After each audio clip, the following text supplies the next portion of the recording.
Welcome to మన Bheemili news. ముందుగా bulletin లో హెడ్లైన్స్. గత ప్రభుత్వంలో శాఖలో భూములు దోచుకున్నారు మంత్రి మరియు టీడీపీ ఎమ్మెల్యేలు. వైసీపీ పార్టీపై ఘాటు విమర్శలు చేసిన మంత్రి కొలుసు పార్థసారథి. అసర్ నివేదిక సాక్షిగా జగన్ రెడ్డి హయాంలో విద్యా వ్యవస్థ పతనమైంది. సీజాప్ చైర్మన్ దీపక్ రెడ్డి. ప్రజలకు అరచేతిలో వైకుంఠం చూపించి హామీలతో కనికట్టు చేసిన ది గ్రేట్ మోసగాడు నారా చంద్రబాబు.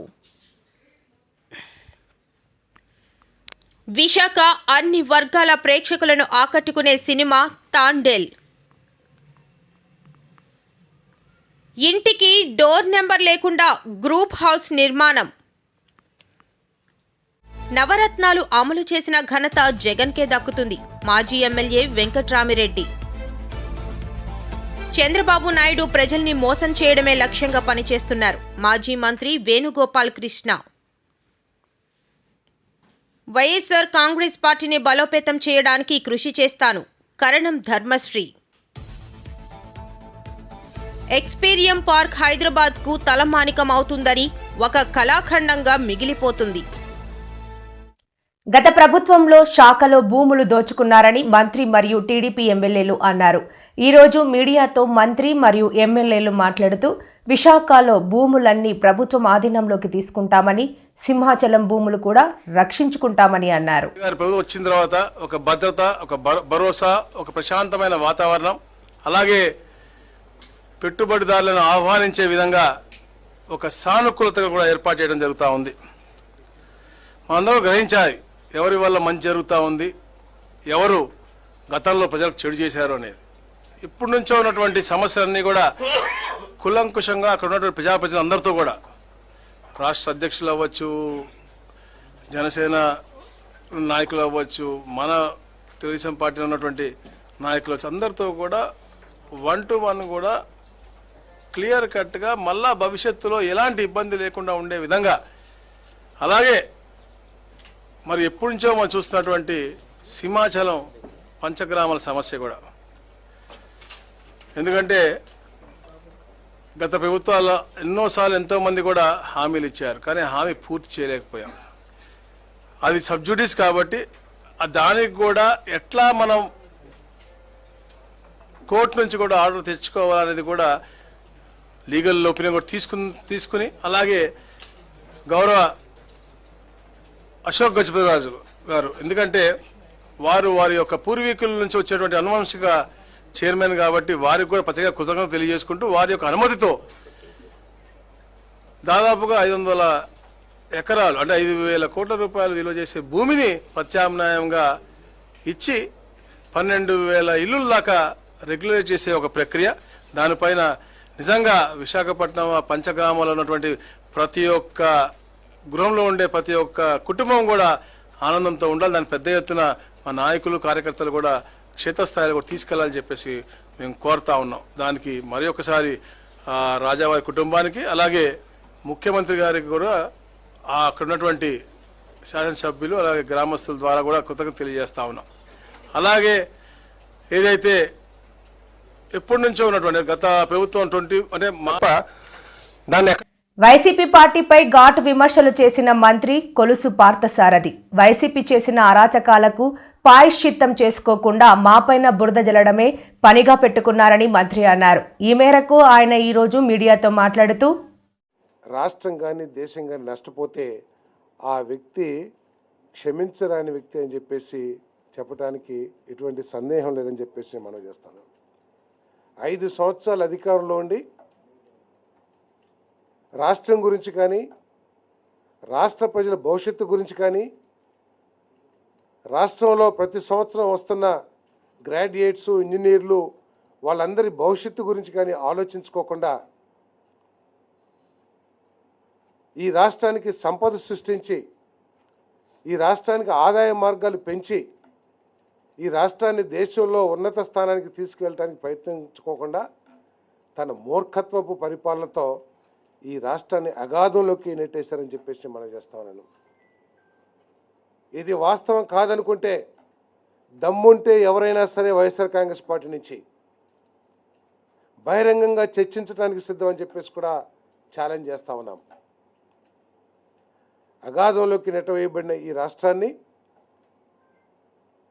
ఒడ్డును వేయటానికి, తిరిగి గాడిలో పెట్టడానికి చంద్రబాబు నాయుడు గారు ప్రయత్నం చేస్తున్న విషయం ఈ రాష్ట్ర ప్రజలందరూ కూడా గమనించారని చెప్పేసి మనం చేస్తా ఉన్నాను. నేను మీ 7 నెలల పరిపాలన, తెలుగుదేశం పార్టీ 7 నెలల పరిపాలన మీద ఏదైనా చర్చకు వచ్చేట్లయితే ఎక్కడైనా సరే సిద్ధమని చెప్పేసి ఛాలెంజ్ చేస్తా ఉన్నాం. అంతేగాని మాకు ఒక పత్రిక ఉంది, పెన్ను మాది, ఇంకు మాది, మేము ఏదైనా రాసేయచ్చు, ప్రజల్ని మభ్యపెట్టచ్చు లేదా తప్పుదారి పట్టించవచ్చు అని ఆలోచన చేస్తే మాత్రం అది క్షమించడానికి నేరం అవుతుందని చెప్పేసి నేను మనవి చేస్తా ఉన్నాను. ఒకసారి గత ప్రభుత్వం నుంచి ప్రభుత్వానికి అందిన రాష్ట్రం యొక్క పరిస్థితి ఆలోచించినట్లయితే 10 లక్షల కోట్లకు పైబడి అప్పులు, 71,000 కోట్లు అసలు, వడ్డీ. అసర్ నివేదిక సాక్షిగా జగన్ రెడ్డి హయాంలో విద్యా వ్యవస్థ పతనమయ్యింది అని సందీప్ చైర్మన్ దీపక్ రెడ్డి మీడియా సమావేశంలో అన్నారు. జగన్ రెడ్డి చేసిన పాపాల వల్లే ఈనాడు విద్యా వ్యవస్థ ఇలా తయారైందని అన్నారు. పొగుడుకునే దాంతో స్కూల్ వ్యవస్థ, స్కూల్స్ చాలా బాగా చేసాము అని చెప్పి వాళ్ళు ఎప్పుడు చూసినా అది ఒక పెద్ద అచీవ్మెంట్ రకంగా ఒక మంచి ప్రోగ్రామ్ మేము చేసినామనే విధంగా మాట్లాడుకుంటుండేవాళ్ళు. అవన్నీ కేవలము మాటలే, కానీ వాస్తవంగా విద్యారంగాన్ని నిర్వీర్యం చేశారు, పూర్తిగా దెబ్బతీశారు, పిల్లల భవిష్యత్తుతో ఆడుకున్నారు అని చెప్పి ఈ రిపోర్ట్, కేంద్ర ప్రభుత్వం నుంచి వచ్చిన రిపోర్ట్ బట్టి మనకు అర్థమవుతా ఉంది. ఈ రిపోర్ట్లో ఉన్న కొన్ని ఇంపార్టెంట్ అంశాలు ఈరోజు ప్రజల దృష్టికి తేవాలనుకుంటున్నాము. దాన్ని బట్టి అర్థమవుద్ది ఏ విధంగా వైసీపీ ప్రభుత్వము పిల్లల జీవితంతో ఈ రాష్ట్రంలో గత 5 సంవత్సరాల్లో ఆడుకున్నారో మనకు అర్థమవుతా ఉంది. ఇంటర్మీడియట్ మీరు చూస్తే 2019లో 72% పాస్ అయితే 2023 వచ్చేతలకే కేవలము 61% పాస్ అయినారు. అంటే ఎంత పడిపోయిందో పాస్ రేటు ఇంటర్మీడియట్లో మనం చూడొచ్చు. అదే 10th క్లాస్ చూస్తే 2019లో 94.88 అంటే దాదాపు 95% పాస్ అయితే 2023కు వచ్చేతలికే 72% పాస్ అయిన శాతము. అంటే ఎంత డ్రాప్ అయిపోయిందో చూడండి. 10th క్లాస్ అయితే విపరీతంగా మోర్ దెన్ 23% పాస్ రేట్ పడిపోయింది. అంటే ఎంత నిర్వీర్యం చేస్తారో. ప్రజలకు అరచేతిలో వైకుంఠం చూపించి హామీలతో కనికట్టు చేసిన ది గ్రేట్ మోసగాడు నారా చంద్రబాబు ఎట్టకేలకు తన ముసుగు మొత్తం తీసేశారని కాకాని గోవర్ధన్ రెడ్డి మండిపడ్డారు. ప్రకటించిన తర్వాత కూడా జగన్మోహన్ రెడ్డి గారు ఎన్నికలకు ముందు ఇచ్చినటువంటి అన్ని హామీలను నిలబెట్టుకుంటూ దాదాపు 99% హామీలని అమలు చేసినటువంటి ఘనత. ఈరోజు అదేవిధంగా ఆలోచన చేస్తే చంద్రబాబు నాయుడు అనేక రకాలైనటువంటి హామీలు ఇచ్చాడు. 5,000 కోట్ల రూపాయలు జగన్మోహన్ రెడ్డి గారు దిగిపోయేటప్పటికి చంద్రబాబు నాయుడు గద్దెనెక్కేదానికి ఖజానాలో ఉన్నాయి. 100 కోట్లు గతంలో చంద్రబాబు నాయుడు వదిలి వెళితే జగన్మోహన్ రెడ్డి గారు 5,000 కోట్ల రూపాయలు చంద్రబాబు నాయుడు గారికి అప్పగించి వెళ్ళాడు. అటువంటి నేపథ్యంలో ఏమాత్రం విలువ లేకుండా, ఏమాత్రం విశ్వసనీయత లేకుండా చంద్రబాబు నాయుడు ఈరోజు నేను మోసం చేయడానికి సిద్ధపడ్డాను అని చెప్పి నిన్న నీతి ఆయోగ్ సంబంధించినటువంటి నివేదిక ప్రజెంటేషన్లో మాట్లాడడం జరిగింది. చంద్రబాబు నాయుడు గారు నిన్న ఆ ప్రజెంటేషన్ ఇస్తూ ఏమి మాట్లాడాడు అనేటువంటిది 1 నిమిషం మీకే వినిపిస్తాను, వినండి. అభివృద్ధి చేయాలి. అభివృద్ధి చేస్తే సంపద సృష్టించబడుతుంది. సంపద సృష్టిస్తే ఆదాయం పెరుగుతుంది. ఆదాయం పెరిగితే ఆడపల్లి సంక్షేమానికి అభివృద్ధికి ఖర్చు పెట్టే పరిస్థితి వస్తుంది. ఇవన్నీ దీన్ని రాబోయే రోజుల్లో నా ఫిలాసఫీ ప్రకారం మోర్ మనీ ఉంటే more capital expenditure, more growth rate వస్తుంది, మోర్ రెవెన్యూ వస్తుంది, సర్టి వస్తుంది. ఆ సబ్సిడీ తీసుకురాకొస్తేనే ప్రజలకు ఎంప్లాయ్మెంట్ జరుగుతుంది. నేను చెప్పిన సూపర్ 6 ఇస్తాం, ఇంకా బెటర్గా ఇస్తాం, P4 వస్తాం, ఇలాంటివన్నీ చేసి డెవలప్మెంట్ వెల్ఫేర్ రెండు కూడా చేసుకుంటూ పర్ క్యాపిటల్ ఇన్కమ్ వేస్తే బెటర్ లివింగ్ స్టాండర్డ్స్ వస్తాయి. అది చంద్రబాబు నాయుడు గారు నిన్న చెప్పినటువంటి నీతి ఆయోగ్ నివేదిక మీద ప్రజెంటేషన్. ఏం చెప్పాడు? అభివృద్ధి చేస్తే సంపద సృష్టించబడుతుంది, సంపద సృష్టిస్తే ఆదాయం పెరుగుతుంది, ఆదాయం పెరిగితే ఆ వచ్చినటువంటి డబ్బులు మరలా సంక్షేమానికి అభివృద్ధికి ఖర్చు పెట్టొచ్చు. విశాఖ అన్ని వర్గాల ప్రేక్షకులను ఆకట్టుకునే సినిమా తాండెల్. దేశభక్తితో కూడిన ప్రేమ కథ. హీరో నాగ చైతన్య ఫిబ్రవరి 7న విడుదల. గీత ఆర్ట్స్ బ్యానర్స్ పై అక్కినేని నాగ చైతన్య హీరోగా, సాయి పల్లవి హీరోయిన్ గా, చందు మొండేటి దర్శకత్వంలో బన్నీ వాసు నిర్మించిన తండేల్ చిత్ర ట్రైలర్ లాంచ్ కార్యక్రమం మంగళవారం సాయంత్రం రామా టాకీస్ హాల్లో జరిగింది. ఈ కార్యక్రమంలో హీరో నాగ చైతన్యతో పాటుగా టీం పాల్గొంది. ఈ సందర్భంగా హీరో నాగ చైతన్య మాట్లాడుతూ శ్రీకాకుళం జిల్లాలో యథార్థంగా జరిగిన సంఘటనల ఆధారంగా ఈ సినిమా తీశామన్నారు. ఈ సినిమా ఫిబ్రవరి 7న విడుదల కానుంది అన్నారు. ఈ సినిమా అన్ని వర్గాల ప్రేక్షకులను ఎంతగానో ఆకట్టుకుంటుందన్నారు. హీరోయిన్ సాయి పల్లవి నటన ఈ సినిమాకి హైలైట్ అవుతుందన్నారు. దేవిశ్రీ ప్రసాద్ వీణుల విందుగా సంగీతం అందించారు అని ప్రశంసించారు. ఇది దేశభక్తితో కూడిన ప్రేమ కథ అని గుర్తు చేశారు. విశాఖ జిల్లా కోర్టు పరిసరాల్లో చిత్ర షూటింగ్ జరిగిందన్నారు. విశాఖలో ట్రైలర్ లాంచ్ ఆనందంగా ఉందన్నారు.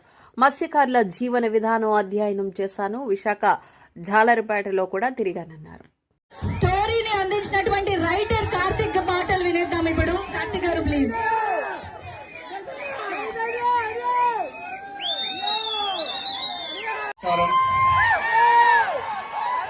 అక్కినేని అభిమానులందరూ బాగున్నారా? సూపర్. ఇక్కడికి ట్రైలర్ తీసుకొచ్చి ఫస్ట్ మీకే చూపించడం నాకు ఎంతో ఆనందంగా ఉంది. ఎందుకంటే ఈ తండేల్ ప్రయాణం స్క్రిప్ట్ లాక్ అయ్యే ముందు ఫస్ట్ వైజాగ్ లోనే మొదలైంది. మేము వైజాగ్ లో అడుగుపెట్టి ఆ తర్వాత శ్రీకాకుళంకి వెళ్ళి అక్కడున్న మత్స్యకారులందరితో టైం స్పెండ్ చేసి వాళ్ళ లైఫ్ ఏంటి, వాళ్ళ ఛాలెంజెస్ ఏంటి, వాళ్ళు ఎలా ఉంటారు, వాళ్ళు తినే తిండి ఏంటి అన్ని కనుక్కొని ఆ తర్వాత వైజాగ్ వచ్చి ఇక్కడ జాలార్పేటలో తిరిగి ఆ తర్వాత సముద్రంలోకి వెళ్ళి యాటను చూసి నేర్చుకొని ఆ తర్వాత నాకు తండేల్ రాజు క్యారెక్టర్ గురించి క్లారిటీ వచ్చింది. సో ఇక్కడికి వచ్చుండకపోతే ఇంటికి డోర్ నెంబర్ లేకుండా గ్రూప్ హౌస్ నిర్మాణం సామాన్యుడికి మాత్రమే ప్లానింగ్లు వర్తిస్తాయా? నిర్భయంగా నిజాయితీగా జరిగిన అక్రమాల మీద పోరాటం సాగిస్తాం. 8 జోన్లలో ఆధారాలు స్వీకరించాం. RTI human rights south India chairperson Alpha Krishna. Greater Visakha GVMC పరిధిలో అక్రమ నిర్మాణాలు జోరుగా సాగుతున్నాయని RTI human rights south India chairperson Alpha Krishna greater Visakha municipal corporation అధికారులపై మండిపడ్డారు. అనుమతులు ఓ రకంగా తీసుకుని క్షేత్రస్థాయిలో మరో రకంగా పనులు చేస్తున్నారు. ఇరుకు రోడ్లలో భారీ భవనాలు నిర్మిస్తున్నారు. సెట్ బ్యాక్స్ విడిచిపెట్టడం లేదు. అంతేకాకుండా అనుమతులు పొందిన దానికంటే అదనపు అంతస్తులు నిర్మాణాలే ఎక్కువగా నగరంలో కనిపిస్తున్నాయి. అక్రమ కట్టడాల నివారణకు చర్యలు తీసుకోవాలని కమిషనర్ ఆదేశాలు జారీ చేసిన టౌన్ ప్లానింగ్ అధికారులు ఉదాసీనంగా వ్యవహరిస్తున్న తీరు చూస్తుంటే ముడుపులు ఎంత మొత్తంలో అందుతున్నాయో అందరూ గమనించవలసిన విషయమే. ద్విచక్ర వాహనం కూడా వెళ్లని రోడ్డులో ఏకంగా 5 ఫ్లోర్ల నిర్మాణాలు జరుగుతున్నాయి. ఎటువంటి సెట్ బ్యాక్స్ విడిచిపెట్టకుండా నిర్మాణం చేపట్టడంతో చుట్టుపక్కల వారు ఇబ్బందులకు గురవుతున్నారు. అంతేకాకుండా సెల్లార్లో కూడా నిర్మాణాలు చేయడానికి సిద్ధపడుతున్నారు. ఆర్టీఐ హ్యూమన్ రైట్స్ సర్వసభ సమావేశం త్వరలో పెట్టి ఇలాంటి అక్రమ నిర్మాణాలపై చర్యలు, విచారణ జరిగేలా పోరాటం చేస్తామని ఆల్ఫా కృష్ణ తెలిపారు. మొదటిసారిగా ఈ పోరాటం 52వ వార్డులో మొదలుపెట్టి మొత్తం నగరంలో 98 వార్డులో ఇలాంటి నిర్మాణాలపై ప్రభుత్వ అధికారులు ఉక్కుపాదం మోపేలా ఈ ఆర్టీఐ హ్యూమన్ రైట్స్ మొదటి సిద్ధాంతమని అన్నారు. అనుమతులు లేకుండా అక్రమ నిర్మాణాలు జరిపి అపార్ట్మెంట్ల పేరుతో ఇల్లీగల్ పనులకు వాడుతున్నారు. కనీసం డోర్ నెంబర్ లేకుండానే నగరంలో విల్లాలు మాదిరిగా అక్రమ నిర్మాణాలు జరుగుతున్నా అధికారులు చోద్యం చూస్తున్నారు. ఇక నుంచి జీవీఎంసీ ఆదాయానికి గండి కొట్టే ప్రక్రియలో ఎవరు ఉన్నా సహించేది లేదు అంటూ తమ ఆవేదాన్ని వ్యక్తపరిచారు. జోనల్ కమిషన్లకు, ఏసీపీలకు, చీఫ్ ప్లానర్ గారికి, ఇంజనీరింగ్ డిపార్ట్మెంట్కి, ఏసీబీ వారికి అందరికీ కూడా వినతి పత్రాలు ఇవ్వడం జరుగుద్ది. ఆ ఇచ్చే క్రమంలో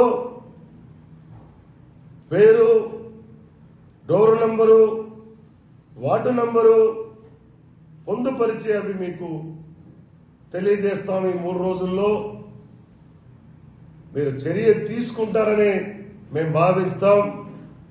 చర్య తీసుకోకపోతే జరగబోయే పరిణామాలకు పూర్తిగా మీరే భరించాలని చెప్పి కూడా ఈ సందర్భంగా తెలియజేస్తున్నా. దౌర్భాగ్యం ఏంటి అంటే యథేచ్ఛగా ఇల్లు నిర్మాణం చేసుకొని ఆ ఇంటికి డోర్ నంబర్ కూడా లేనటువంటి గ్రూప్ హౌస్లు కట్టుకొని వాళ్ళ ఉన్నారు అంటే మరి ఎంత దారుణానికి ఒడిగడుతున్నారు వాళ్ళు. అధికారులు ఏం చేస్తున్నారు? ఒక సామాన్యుడు లేకుంటే ఒక మధ్యతరగతి అతను చిన్న గోడ కట్టుకుంటే మీ చైర్మన్లను, మీ వాళ్ళను పంపించి ఆఫ్ చేస్తుంటారే, మరి మీరు ఏం చేస్తున్నారు అని అడుగుతున్నా. ఎన్ఏడి కొత్త రోడ్డు నుండి మీకు రమారమి, మర్రిపాలెం, కంచరపాలెం వేరే ప్రాంతంలో మరి గడ్డల్ని ఆక్రమించి కమర్షియల్ కాంప్లెక్స్ కట్టుకుంటే చూస్తూ ఎందుకు ఊరుకుంటున్నారు మీరు అని చెప్పేసి మిమ్మల్ని అడుగుతున్నా. మీరు అనుకుంటున్నారేమో మిమ్మల్ని ఎవరో కాపాడుతారని, కానీ అందరినీ కూడా చట్టం ముందు నిలబెట్టి ఖచ్చితంగా నిజాలు బయటే తీసుకొచ్చేటువంటి ప్రయత్నం ఆర్టీఐ హ్యూమన్ రైట్స్ చేయబోతుంది. చాలా క్రెడిబిలిటీగా చెప్పి చేయబోతున్నాం మేము. ఇచ్చిన అన్ని హామీలను జగన్ అమలు చేశారని, నవరత్నాలు కూడా అమలు చేసిన ఘనత జగన్కే దక్కుతుందని మాజీ ఎమ్మెల్యే వెంకట్రామరెడ్డి అన్నారు. బుధవారం ఆయన మీడియాతో మాట్లాడుతూ సూపర్ 6 హామీలపై చంద్రబాబు చేతులెత్తేశారు. 14 ఏళ్లుగా ముఖ్యమంత్రిగా పనిచేసిన చంద్రబాబు ఇంత మోసం చేస్తారా అని నిలదీశారు. కులము, మతము, ఆర్థిక పరిస్థితులు చూడకుండా అందరూ చదవాలంటే ఒక ఫీజు రియంబర్స్మెంట్ అనేది కూడా తీసుకొని రావడం జరిగింది. ఆ ఫీజు రియంబర్స్మెంట్ వచ్చిన తర్వాతనే ఈ రాష్ట్రంలో ఎంతోమంది పేద కుటుంబంలో ఉండేవారు అందరూ కూడా పెద్ద ఎత్తున కూడా ఇంజనీరింగు, డాక్టర్లు, టెక్నికల్ కోర్సెస్ ఇవన్నీ కూడా చదివి ఎంతోమంది విదేశాలకు వెళ్ళిపోయారు ఈరోజు. తర్వాత ఎక్కడ చూసినా కూడా ఇంజనీర్లకు ఇతర రాష్ట్రాల్లో కూడా ఉద్యోగస్తులు మన ఆంధ్రప్రదేశ్ తెలుగు వారు ఉన్నారంటే ఆ ఫీజు రియంబర్స్మెంట్ వల్లనే, ఉన్నత చదువు చదివిన వల్లనే. అలాగే జగన్మోహన్ రెడ్డి గారు కూడా ముఖ్యమంత్రి అయిన తర్వాత వాళ్ళ నాయన ఒక అడుగు వేస్తే 2 అడుగులు ముందుకేస్తానని చెప్పిన విధంగానే కడకు ఉన్నత చదువులు చదివే దాంట్లోకే ఫీజు రియంబర్స్మెంట్ కాదు, మామూలుగా ప్రాథమిక విద్య దగ్గర నుంచి ఇంటర్మీడియట్ వరకు కూడా అమ్మఒడి పేరిట అంటే ప్రోత్సహించడానికి, ఆ కుటుంబం నుంచి ముందుకు పోవడానికి కూడా, అంటే ఎల్కేజీ నుంచి ఇంటర్మీడియట్ వరకు కూడా అమ్మఒడి అని కూడా తీసుకొని వచ్చి 15,000 కూడా ఇవ్వడం కూడా జరిగింది. ఇవన్నీ జరిగితే మొత్తం పైన జగన్మోహన్ రెడ్డి గారు ముఖ్యమంత్రిగా ఉన్నంత కాలం 5 సంవత్సరాలు 2019 నుంచి 24 వరకు కూడా ఒక విద్యా రంగంలోనే 73,000 కోట్ల రూపాయలు, అంటే ఫీజు రియంబర్స్మెంట్ కావచ్చు, అమ్మఒడి కావచ్చు, నాడు నేడు స్కూళ్ళ దగ్గర కానీ బుక్స్, డ్రెస్సులు ఇవన్నీ కూడా తీసుకొని వచ్చేసి 73,000 కోట్ల రూపాయలు కూడా ఖర్చు పెట్టడం జరిగింది వైఎస్ఆర్ కాంగ్రెస్ పార్టీ ప్రభుత్వం కూడా. అలాగే జగన్మోహన్ రెడ్డి గారు ముఖ్యమంత్రి అయిన తర్వాత 2019లో, అంతకంటే ముందు కూటమి ప్రభుత్వంలో ఉన్నప్పుడు కూడా ఆ రోజు కూటమి 2014 నుంచి 19 వరకు ఎవరికైనా వారు కూడా పేదల ద్వేషి అయిన చంద్రబాబు నాయుడు ప్రజల్ని మోసం చేయడమే లక్ష్యంగా పనిచేస్తున్నారని మాజీ మంత్రి వేణుగోపాల్ కృష్ణ అన్నారు. ప్రజలకు ఇచ్చిన హామీలపై కూటమి ప్రభుత్వం వెనక్కి తగ్గడంపై బుధవారం మీడియాతో మాట్లాడారు. అసత్యాలు అనేటువంటి మాట రాజశేఖర్ గారు చెప్పినటువంటిది సందర్భంగా గుర్తు చేస్తూ ఉన్నాను. అలాగే 2014లో రాష్ట్ర విభజన జరిగింది. ఈ రాష్ట్రం విడిపోవడానికి ప్రధాన కారకుల్లో ముఖ్యుడు కాంగ్రెస్తో అంటగాగి చీకటిలో చిదంబరం ఒప్పందంతో ఈ రాష్ట్రాన్ని విభజిస్తారా లేదా అని శాసనసభలో ప్రకటనలు చేసి ప్రజలందరూ అర్థం చేసుకోవాలి. చంద్రబాబు నాయుడు గారు విజనరీ అని ఒక మాట అంటున్నాడు. దేనికి? ఆయన ఎదుగుదలకి, ఆయన అధికారం కోసం విజనరీ, రాష్ట్ర ప్రయోజనాల కోసం కాదు. దానికి ఒక చక్కటి ఉదాహరణ ఏమిటంటే రాష్ట్రాన్ని విభజించే సమయంలో శాసనసభలో ఒక చర్చ జరిగింది. ఆ చర్చలో కనీసం ఒక్క మాట కూడా మాట్లాడనటువంటి వ్యక్తి చంద్రబాబు నాయుడు గారు. రాష్ట్రాన్ని విభజించమని డిమాండ్ చేసి రాష్ట్ర ప్రయోజనాల గురించి కనీసం పల్లెత్తి మాట్లాడనటువంటి వ్యక్తి చంద్రబాబు నాయుడు గారు. 2014లో నాకు అనుభవం ఉంది. ఈ రాష్ట్రాన్ని ఒక ప్రగతి పదంలో నడిపిస్తానని ప్రజల్ని మోసగించడానికి అనేకమైనటువంటి వాస్తవ విరుద్ధము లేకపోతే అమలు చెయ్యలేడని తనకు తెలిసి చేస్తానని చెప్పి చెయ్యనటువంటి వాగ్దానాల గురించి కూడా ఒకసారి మననం చేసుకోవాలి. ఆ రోజు ఏమన్నాడు ఆయన? రైతుల వైఎస్ఆర్ కాంగ్రెస్ పార్టీ రాష్ట్ర అధ్యక్షులు వైఎస్ జగన్మోహన్ రెడ్డి ఆదేశాలతో పార్లమెంట్ నియోజకవర్గం పరిధిలో వైఎస్ఆర్ కాంగ్రెస్ పార్టీని బలోపేతం చేయడానికి కృషి చేస్తానని అనకాపల్లి వైఎస్ఆర్ కాంగ్రెస్ పార్టీ పార్లమెంటరీ సమన్వయకర్త కరణం ధర్మశ్రీ అన్నారు.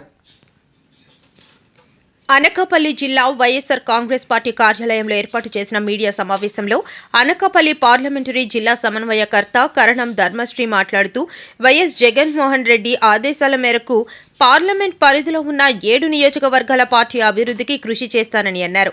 మాజీ ఉప ముఖ్యమంత్రి బూడి ముత్యాల నాయుడు, మాజీ మంత్రి గుడివాడ అమర్నాథ్ల సహకారంతో పార్టీని ముందుకు తీసుకెళ్తానని తెలిపారు.